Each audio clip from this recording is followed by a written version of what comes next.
harus dibenarkan bahwa semua yang datang ke kami ke ortopedi itu tidak semuanya harus dilakukan Operasi. operasi.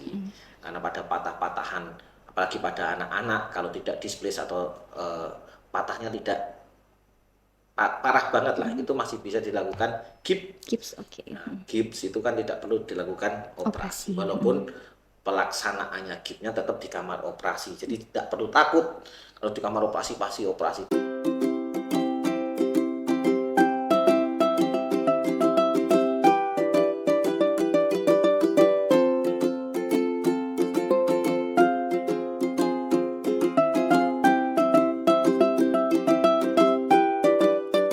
Assalamualaikum warahmatullahi wabarakatuh. Selamat siang Sobat Oriput semua. Selamat datang kembali di obrolan ringan podcast Rumah Sakit PKU Muhammadiyah Cepu. Kembali lagi bersama saya Dr. Desa Restu selaku MC pada kegiatan Oriput kali ini.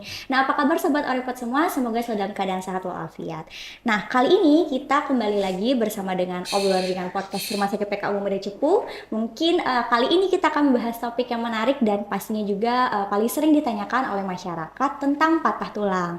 Nah, kali ini nih kita sudah kedatangan narasumber kita, pastinya narasumber yang sangat tepat untuk dihadirkan dalam topik kali ini. Kita kenalkan dulu Dr. Lukman Hakim, spesialis ortopedi dan juga traumatologi. Halo, Assalamualaikum Dr. Lukman. Waalaikumsalam warahmatullahi wabarakatuh, Dr. Desta. Siap, apa kabar dokter? Alhamdulillah baik. Baik, sehat ya dokter ya? Alhamdulillah. Oke, masih Siap. seger dokter ya walaupun banyak kegiatan. Oke dokter, terima kasih dokter sudah hadir di Oripod episode kali ini dokter. Ya. Nah, kali ini kita akan ngebahas topik yang pastinya menjadi spesialisasi dari dokter Lukman nih dokter. Tentang patah tulang pastinya. Baik dok. Oke, teman-teman Oripod semuanya, mungkin kita tahu bahwa kejadian patah tulang itu memang sering terjadi di masyarakat, terutama memang kejadian ini lebih seringnya terjadi karena adanya trauma ataupun bisa juga disebabkan karena suatu penyakit yang bisa menyebabkan patah tulang. Nah, kali ini kita akan menggali lebih lanjut dengan ahlinya yang pastinya dengan Dr. Lukman, spesialis ortopedi dan juga traumatologi di Rumah Sakit PKU Muhammadiyah Cepu. Nah, mungkin dokter untuk mengawali topik kita hari ini dokter tentang patah tulang dok. Mungkin kalau sebelum kita masuk ke patah tulang, untuk spesialisasi dokter sendiri kan memang ortopedi dan traumatologi dokter. Mungkin boleh dijelaskan sedikit dok singkat tentang spesialisasi tersebut dokter.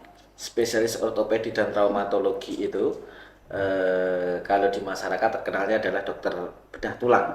Dulu dokter bedah tulang terkenalnya, sekarang dirubah menjadi ortopedi dan traumatologi. Atau ortopedi traumatologi sendiri yaitu menangani tentang patah tulang, bukan hanya tulang saja, jadi juga sendi, penyakit sendi, tulang belakang, semua peradangan sendi dan kelainan-kelainan yang disebabkan karena kongenital atau keturunan, salah satunya yang CTEV itu atau biasa kalau orang sini mengatakan kaki bengkok. Nah, itu bisa ke ortopedi dan tangani di ortopedi di PKU Muhammadiyah Cepu ini. Oke, baik dokter. Berarti memang mungkin awamnya akan lebih disebut dengan dokter bedah tulang dokter ya, lebih familiarnya berarti. Oke. Baik dok, mungkin kalau misalnya kita bicara tentang patah tulang, pastinya kita akan membahas dulu tentang si tulang tersebut dokter ya. Karena mungkin yang tidak dipungkiri bahwa memang fungsi tulang utamanya untuk menopang fungsi tubuh dokter ya. Jadi untuk menopang badan dan sekaligus juga sebenarnya untuk pelekatan antara daging mungkin ada otot. Iya, otot dokter. Kalau untuk awamnya daging. Betul, mungkin lebih sering didengar oleh awamnya adalah daging dokter yang menempel di tulang tersebut. Nah sebenarnya sendiri dok, selain kedua fungsi tersebut, apa ada fungsi lain dari tulang tersebut dok? Fungsi tulang yang utama tadi itu sebagai penopang tubuh, yang kedua untuk melekatnya otot tadi dalam tubuh yang untuk menggerakkan suatu ekstremitas. Juga kalau untuk tulang sendiri ada sebagian yang untuk perlindungan juga seperti otot kosta, dada, tulang kosta itu perlu fungsinya adalah untuk perlindungan di organ dalam dada. Ya, gitu. Oke, baik dok. Nah, tulang sendiri kan memang kita tahu bentuknya keras dokter ya, padat, sangat solid dokter betul. Nah, pastinya ketika ada sesuatu yang padat, apalagi di badan kita yang fungsinya mungkin bukan organ vital seperti jantung, tapi fungsinya sangat besar dokter untuk menopang tubuh. Pastinya ada resiko juga terjadinya sebuah kepatahan. Nah, kalau definisi dari patah tulang sendiri atau mungkin di medis disebut dengan fraktur ini sebenarnya apa sih dokter? Patah tulang sendiri yaitu adalah diskontinuitas, yaitu ketidaksambungan. Jadi terjadi ketidaksambungan antara fragmen tulang. Jadi ada pecahan tulang atau patahan tulang yang menyebabkan tulang yang satu dan tulang yang lainnya terpisah. Jadi istilahnya patahan lah ya, terjadi diskontinuitas dari tulang tersebut.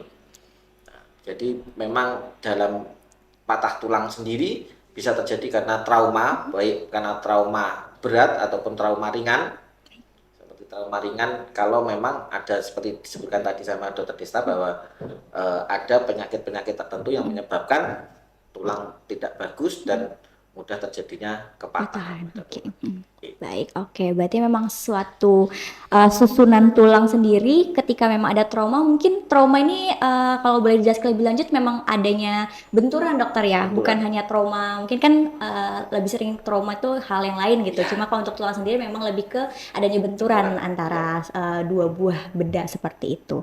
Nah, kalau untuk di awal sendiri dok, kita bisa mengenali patah tulang. Memang mungkin kalau misalnya tulangnya sampai mencuat keluar menembus kulit mungkin mudah dokter ya. Cuma kan lebih seringnya juga patah tulang ini kita tahu ada yang tertutup dan terbuka dokter. Nah, bagaimana sih dok mengenali untuk patah tulang ini sendiri? Jadi kalau untuk patah tulang tadi ada dua tipe, yaitu tipe yang tertutup ataupun yang terbuka. Kalau untuk yang terbuka mungkin tadi sudah mungkin agak mudah ya, masih tetap kalau yang masih grade rendah masih belum kelihatan tulangnya dokter. Oke, baik, dok. Jadi kalau sudah grade-nya agak tinggi kelihatan tulangnya. Jadi kalau yang agak susah itu adalah yang tertutup. Banyak sekali pasien yang merasa dia tidak patah, walaupun nyeri ya tetap tanda-tanda utama patah tulang adalah nyeri. Nah itu walaupun dia nyeri tapi merasa tidak patah, tapi setelah dilakukan ronsen ternyata patah. Jadi gini, tanda-tanda awal yang pertama adalah nyeri. Yang pertama adalah nyeri. Yang kedua adalah nyeri yang digerakkan ataupun tidak digerakkan tetap sakit. Baik. Nah, itu jadi tulang kan dia sebagai penopang tubuh ya. Kalau dia terjadi patah, tetap akan terasa nyeri walaupun digerakkan atau tidak digerakkan.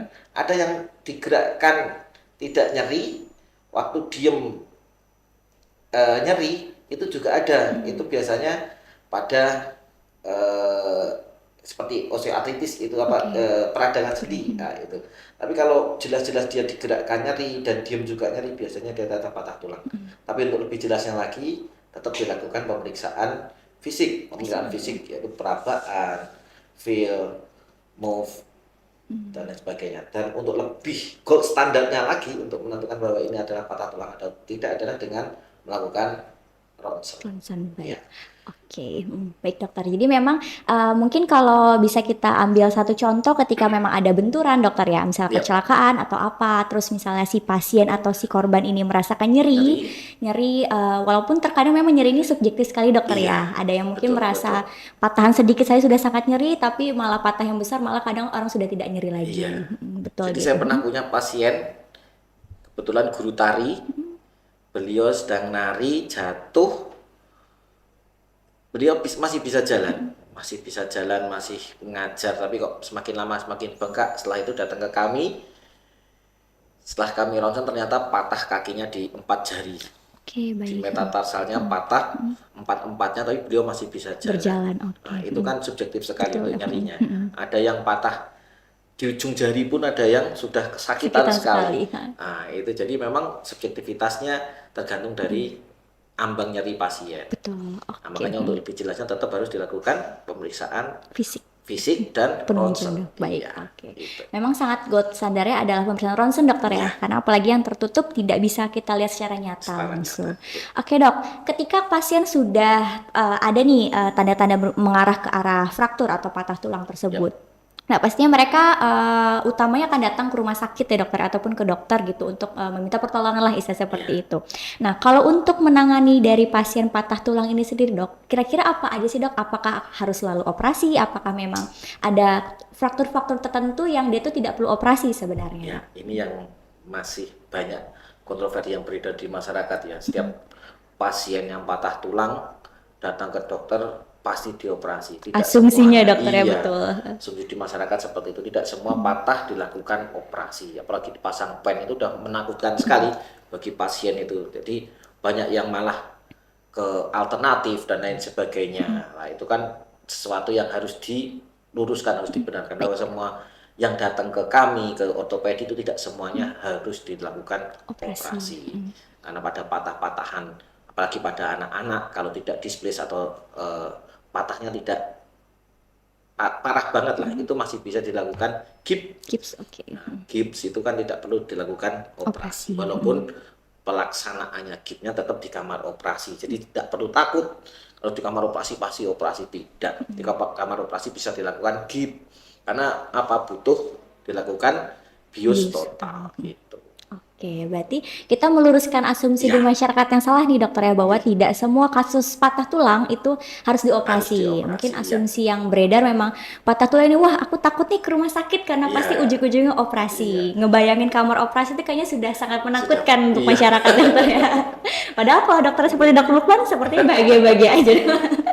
Oke, baik dok. Berarti memang tidak semuanya dilakukan operasi dan pastinya ada indikasi-indikasi tertentu dokter ya. Jadi seperti tadi saya sampaikan bahwa memang kalau patahannya masih tidak displace, ya istilah di kami adalah displace dan non displace. Jadi kalau masih non displace yang masih utuh, kenapa harus dilakukan operasi? Seperti patah tulang di sini, kalaupun masih non displace, patahnya tidak istilahnya jepat, itu masih bisa dilakukan secara konservatif. Oke, baik. Oke, baik dok. Mungkin tadi itu dok ya sudah kita bahas bagaimana cara menanganinya. Cuma kan terkadang juga masyarakat salah berkunjung nih dok ya, salah berkunjung ke terapi alternatif ya. Anggapan mereka bahwa sama aja kok, saya pergi ke sini juga tulangnya bisa menyambung kembali katanya. Nah mungkin kita akan ngebahas tentang penyembuhan tulang nih dok. Mungkin kan memang salah satunya dengan cara operasi bisa, dengan pemasangan gips pun juga bisa. Tapi sebenarnya untuk proses penyembuhan tulang, terutama tulang-tulang yang sudah mengalami trauma ini bagaimana sih dokter? Jadi gini, jadi intinya sebenarnya kalau tulang itu ya, kalau tulang patah itu kalau dekat itu pasti akan nyambung. Seperti disampaikan sama dokter Desta, ada banyak yang pergi ke alternatif. Sebenarnya kalau pasien patah tulang non displace tadi, nggak usah ke alternatif pun juga nyambung sendiri, selama kondisinya bagus ya. Tapi kalau yang jauh pun kadang pada anak-anak masih bisa nyambung sendiri, tapi hasilnya belum tentu bagus. Nah itu tadi bedanya di kita adalah kalau kita insya Allah kalau dipasang implan, pasang pen, itu insya Allah lebih bagus kalau kami sampaikan. Jadi tetap kami tidak mau takabur juga bahwa Allah itu memberikan kesembuhan itu lewat jalan mana saja. Iya, kami tidak mengeklaim bahwa kami yang terbaik, tidak. Tapi menurut kami adalah akademisi, klinisi, dasar kami adalah jurnal ya, penelitian-penelitian bahwa memang yang lebih bagus dilakukan pemasangan implan daripada alternatif yang hanya dibiarkan saja penyembuhannya. Dan fungsinya juga akan kembali, insya Allah akan kembali normal lagi. Terus kemudian untuk fase-fase patah tulang seperti disampaikan ada beberapa fase patah tulang. Pertama inflamasi itu pada saat kejadian terjadi benturan pada patah tulang, di situ pada perdarahan, sel-sel inflamasi pada berkumpul di situ semua. Terus kemudian pada fase berikutnya sel-sel sel-sel radang tadi, inflamasi tadi berkumpul berorganisasi membentuk jaringan fibrin. Kemudian semakin lama, biasanya 2 bulan 3 bulan masuk ke fase kalus, pembentukan kalus. Pembentukan kalus itu adalah tulang lunak, masih lunak sekali tulangnya. Nah, itu di antara 1 bulan sampai 1,5 bulan. Kemudian sampai 4 bulan terjadi ossifikasi. Ossifikasi itu penulangan yang kalus tadi menjadi lebih keras lagi. Madatan dokter. Madat biasanya benjol, muncul benjolan pada tulang. Terus kemudian pada 6 sampai 9 bulan terjadi remodeling, yaitu kembali lagi seperti tulang biasa. Jadi seperti sampaikan tadi bahwa kalaupun patahannya tidak begitu jauh, biasanya tetap akan nyambung, tapi hasilnya tidak maksimal dokter. Gitu. Oke, mungkin itu dokter ya, memang akan secara alamiah pun sebenarnya akan ada proses penyambungan sendiri. Yang penting intinya adalah diimobilisasi. Kita Okay. memasakkan pen itu bukan untuk memperkuat. Sekali lagi di masyarakat itu banyak beredar bahwa kalau sudah dipasang pen akan kuat. Nah, ternyata bukan. Pen itu bukan untuk memperkuat patahan tulang-tulangnya, itu bukan. Hanya untuk mendekatkan tulang yang patah. Jadi imobilisasi. Intinya penyembuhan tulang adalah imobilisasi. Jadi mau dilakukan pasang dalam ataupun hanya dipasang luar seperti gips tadi, tetap bisa nyambung. Yang penting adalah mendekatkan fragmen-fragmen tulangnya. Yang patah tersebut. Iya. Oke, baik dokter.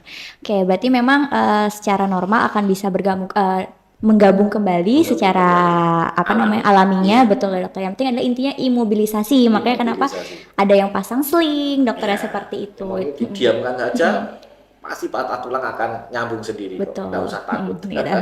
Baik, oke dok. Nah mungkin tadi sudah prosesnya dokter ya. Nah lalu akan muncul pertanyaan baru nih dari masyarakat yang sering ditanyakan. Apakah ketika saya sudah sudah di repair, misalnya sudah dipasang gips atau misalnya tidak dipasang gips sekalipun gitu, sudah diimobilisasi juga, apakah saya bisa bergerak atau kembali normal beraktivitas? Misalnya ada patah di kaki, saya bisa berjalan seperti normal kembali, itu bagaimana dokter? Seperti tadi perjalanan proses penyembuhan tulang, tadi muntul kalus itu sudah istilahnya adalah sticky itu sudah mulai kuat ya, walaupun kalau semuanya pada kaki belum bisa untuk berjalan napak, nggak boleh napak dulu. Jadi sesuai dengan perjalanan penyembuhan tulang tadi, bahwa nanti sampai di kalus osifikasi tadi sudah bisa untuk dilakukan aktivitas biasa.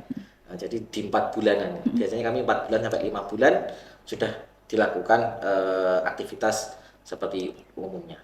Seperti disampaikan tadi bahwa yang terakhir adalah proses remodeling, itu terjadi di antara 6 bulan sampai 9 bulan setelah patah tulang. Oke. Iya. Yang pastinya intinya adalah bertahap dan juga tidak langsung bekerja keras dokter ya dalam artian jadi perlahan. Sudah dipasang plat kok nggak boleh jalan, kan sudah kuat tuh. Salah itu bukan untuk memperkuat, sekali lagi saya sampaikan. Nah, jadi masih harus menunggu proses tulang melakukan penyembuhan tadi. Secara Kalau total. kita sampaikan bahwa nanti setelah 1 tahun setelah 9 bulan ya tadi, setelah terjadi proses remodeling tulang dan sudah berhenti, yaitu saatnya untuk dilepas. Oke, baik dokter.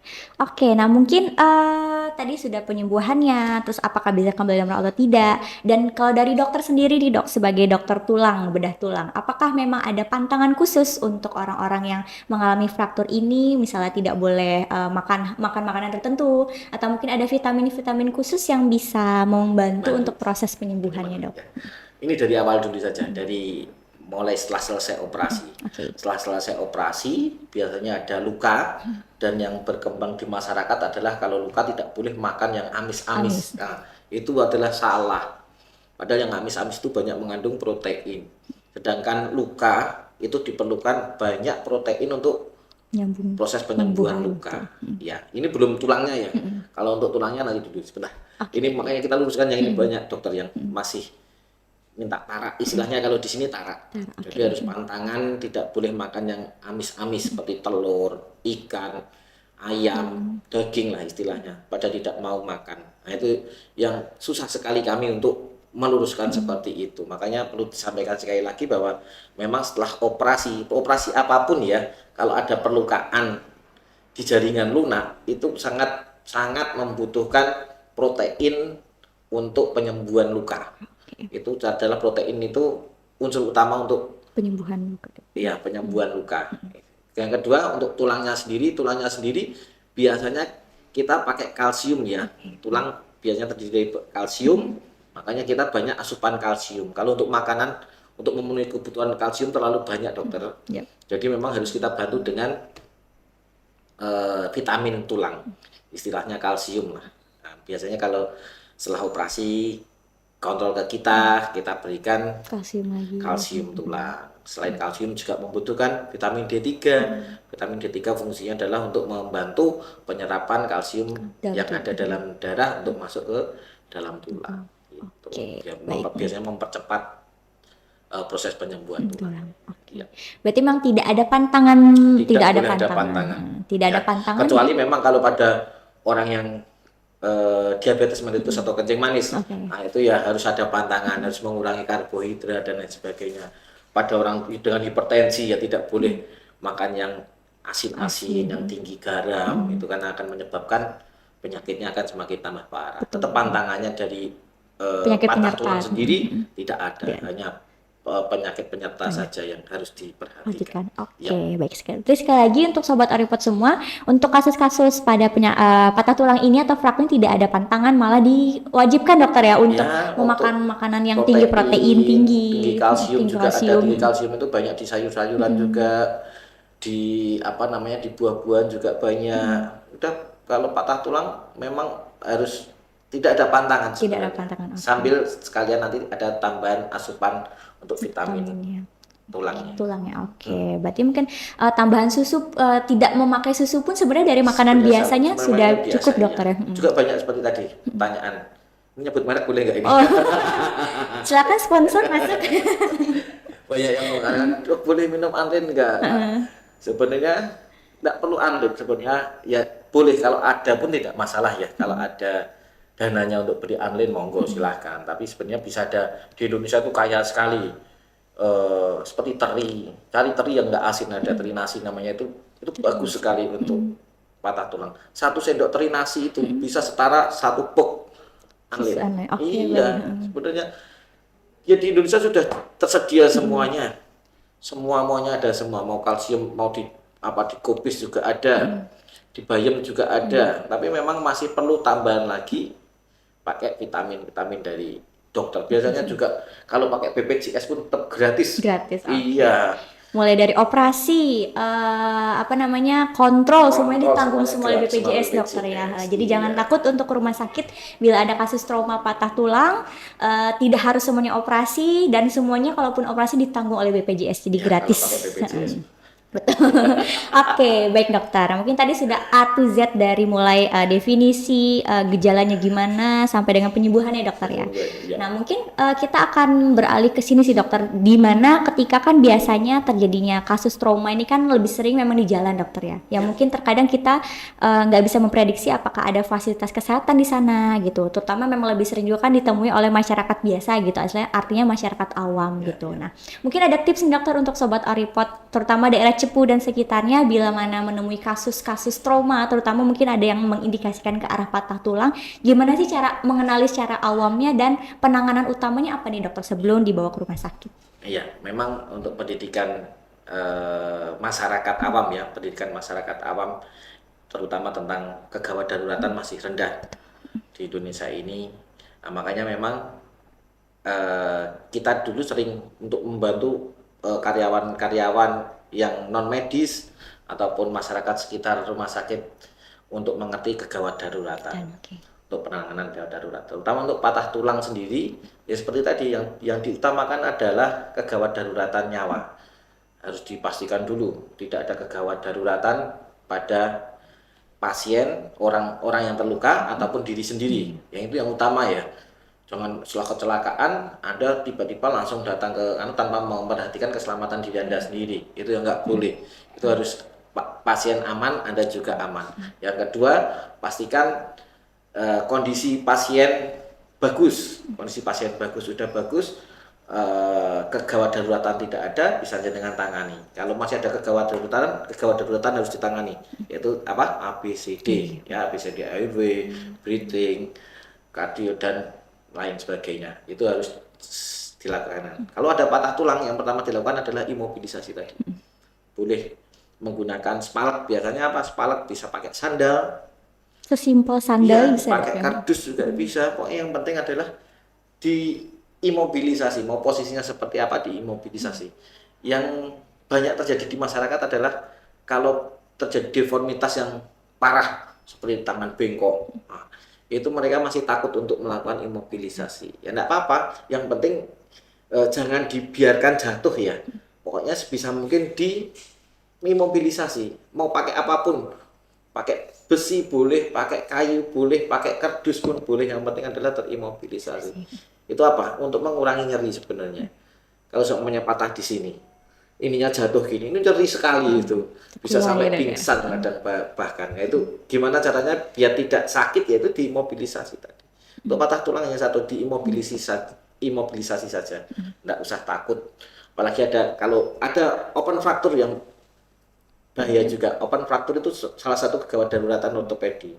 Nah, kalau ada patah tulang terbuka, apa yang dilakukan? Hentikan perdarahannya dengan Ditekan, balut tekan dok ya. balut Oke. tekan tadi, mau pakai kaos atau apa yang bersih ya, kaos bersih, tekan, ditali di situ, terus diimobilisasi, bawa ke rumah sakit. Sakit. Oke.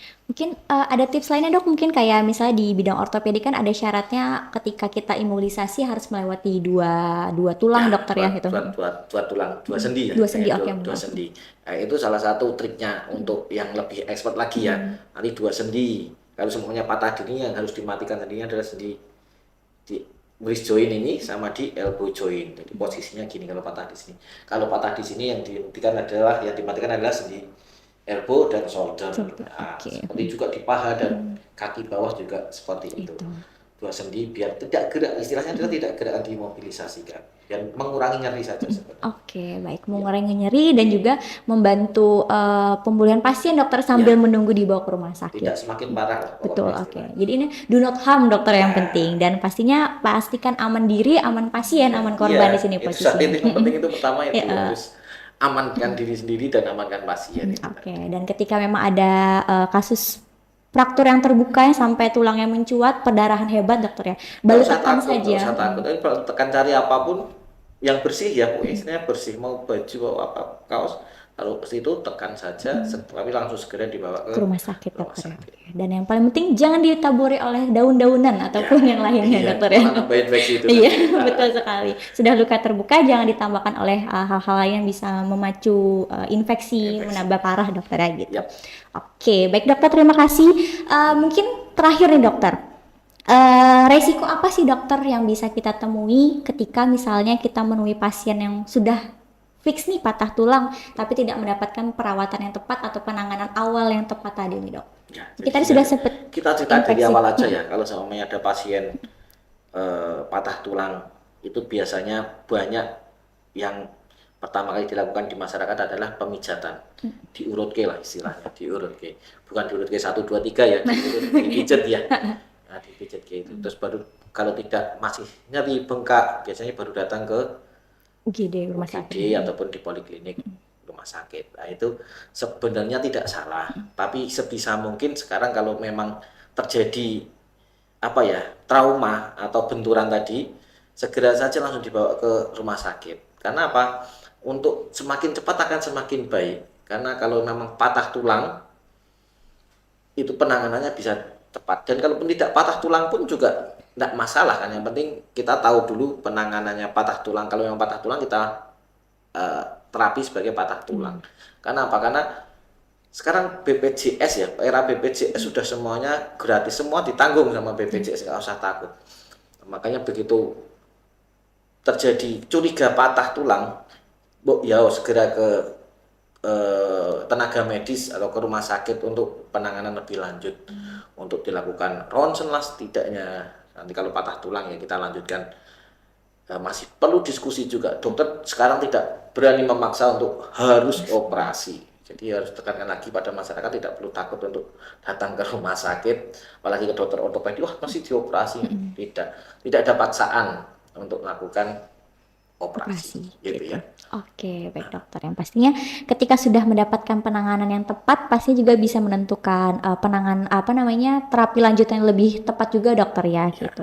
Apakah memang ini ketika sudah ada kasusnya, apakah ini mengarah ke patah tulang atau mungkin hanya dislokasi dokter ya gitu. Itu kan bisa ditentukan. Seperti yang pertanyaan dokter Rista tadi, apa resikonya bila penanganan tidak tepat tadi ya? Kalau sudah terlalu lama, biasanya 2 bulan 3 bulan, apalagi pada anak-anak, tulang sudah nyambung dok, tulang sudah nyambung dan bentuknya tidak bagus, kadang bengkok, apalagi kalau di kaki terjadi belok, tulangnya bengkok gitu ya, itu akan menjadi pincang, kasihan anak-anaknya. Kadang ya kalau sudah 3 bulan 4 bulan biasanya kita betulkan lagi, dan itu lebih sulit sekali, dan ada kemungkinan tidak nyambung juga tinggi dokter. Kalau sudah pasien patah tulang sudah nyambung, bentuknya tidak bagus, istilahnya malunion ya, udah union itu nyambung, mal itu kegagalan ya tidak bagus lah istilahnya, nyambung tidak bagus, itu kami harus mematahkan lagi dan membutuhkan tulang tambahan dari luar, itu namanya bone graft itu, dan resiko untuk nyambungnya juga resiko tidak nyambungnya juga tinggi sekali. Oke. Jadi itu makanya benar-benar sebisa mungkin lah kami imbau untuk saudara-saudara semua, kalau memang sudah curiga ada patah tulang, ke dokter saja tidak apa-apa, nggak usah takut istilahnya itu. Padahal pada takut, waduh nanti dioperasi dok, enggak semuanya patah tulang itu harus dioperasi juga enggak, bisa dilakukan pengegipan ya tadi seperti saya sampaikan. Oke, Gitu. baik dok.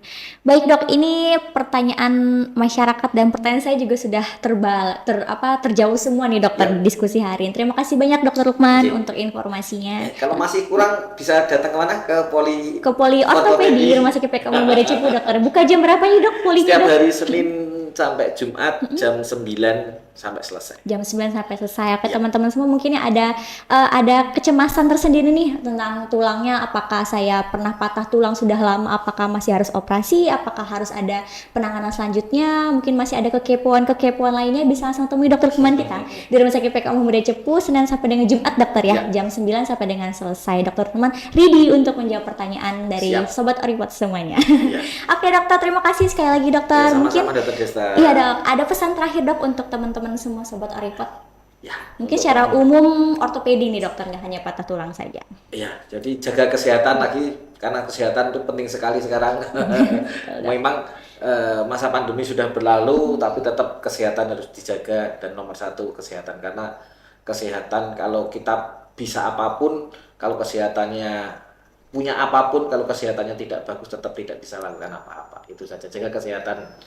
Baik, oke, terima kasih banyak Dok Lukman. Jadi sobat Oripot semua, kembali diingatkan untuk teman-teman semuanya mungkin yang menemui kasus patah tulang dimanapun kalian berada, yang paling penting intinya adalah mengenali dulu nih ketika ada kasusnya. Lalu yang paling terpenting juga adalah imobilisasi. Imobilisasi bisa dilakukan dengan apa saja, bahkan dengan alat-alat yang sederhana, dan jangan lupa untuk menjaga diri dan menjaga korban serta langsung melakukan rujukan ke rumah sakit terdekat untuk mendapatkan penanganan lanjutan. Dan yang paling penting juga, tidak semua patah tulang itu harus dioperasi. Pastinya setiap dokter punya penilaiannya masing-masing. Apakah kasus ini harus dioperasi, apakah hanya dengan penanganan konservatif saja sudah bisa tertangani. Dan yang paling penting jangan sampai takut ke rumah sakit ya dok ya. Kalau dokternya seperti dokter Lukman dan dokter-dokter PKU lainnya, itu pasti nggak akan takut ke rumah sakit. Oke teman-teman semuanya, sekali lagi terima kasih dokter Lukman untuk informasinya. Semoga informasi kali ini bisa membantu teman-teman semua untuk menambah wawasan, terutama di bidang patah tulang ortopedi. Nah jangan lupa untuk selalu mengikuti podcast Oripot kita dari Rumah Sakit PK Mumbara Cepu yang selalu tayang hadir live di Instagram dan juga di YouTube kita RSPKU Cepu. Pastinya akan ada informasi dan juga sharing-sharing diskusi lainnya yang pastinya menarik dan patut untuk sobat-sobat Oripot semua simak untuk menambah wawasan juga. Saya Desta Restu pamit undur diri. Terima kasih. Wassalamualaikum warahmatullahi wabarakatuh dan sampai jumpa di Oripot selanjutnya. Rumah Sakit PK Mumbara Cepu, sigap menangani, ramah melayani secara Islami. Assalamualaikum warahmatullahi wabarakatuh.